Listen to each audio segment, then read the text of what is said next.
పాకిస్తాన్, రష్యాతో సహా 75 దేశాలకు వీసా ప్రాసెసింగ్ నిలిపివేసిన అమెరికా. ఏది ఏమైనా వలసదారులపై కఠిన చర్యలు తప్పవని చెబుతుంది అమెరికా.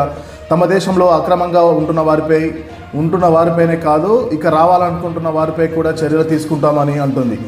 ఈ విషయంలో తాజాగా మరొక కీలక నిర్ణయం తీసుకుంది. పాకిస్తాన్, బంగ్లాదేశ్, నేపాల్, రష్యాతో సహా మొత్తం 75 దేశ పౌరులకు తమ దేశ వీసా ప్రాసెసింగ్ను నిలిపివేసినట్లు అమెరికా ప్రకటించింది. అమెరికా ప్రభుత్వ పథకాలపైనే వారు ఎక్కువ ఆధారపడి జీవించే అవకాశాలు ఉన్నాయని, అందుకే ఈ నిర్ణయం తీసుకున్నామనేసి తెలిపింది. వీరందరూ అమెరికా ప్రజలు వ్యతిరేకించేంతగా అధిక సంక్షేమాలను ప్రభుత్వం నుంచి పొందుతున్నారనేసి అమెరికా పేర్కొంది. ఇప్పటికే తమ దేశం అందరికీ చాలా చేసిందని, ఇక మీదట అలా జరగనివ్వబోమని తెలిపింది.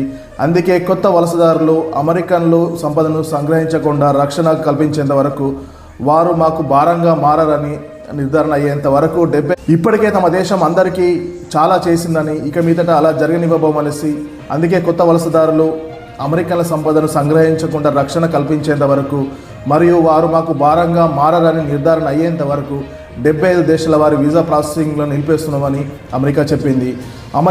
అమెరికన్స్ ఫస్ట్ అన్నదే తమ మంత్రమని, ట్రంప్ సర్కార్ దానికి ఎప్పుడు ప్రాధాన్యత ఇస్తుందని యుఎస్ విదేశాంగ శాఖ తెలిపింది. దీనికి సంబంధించి ఎక్స్లో పోస్ట్ పెట్టింది. ఈ నెల 21 నుంచి 75 దేశాల పౌరుల వీసా ప్రాసెసింగ్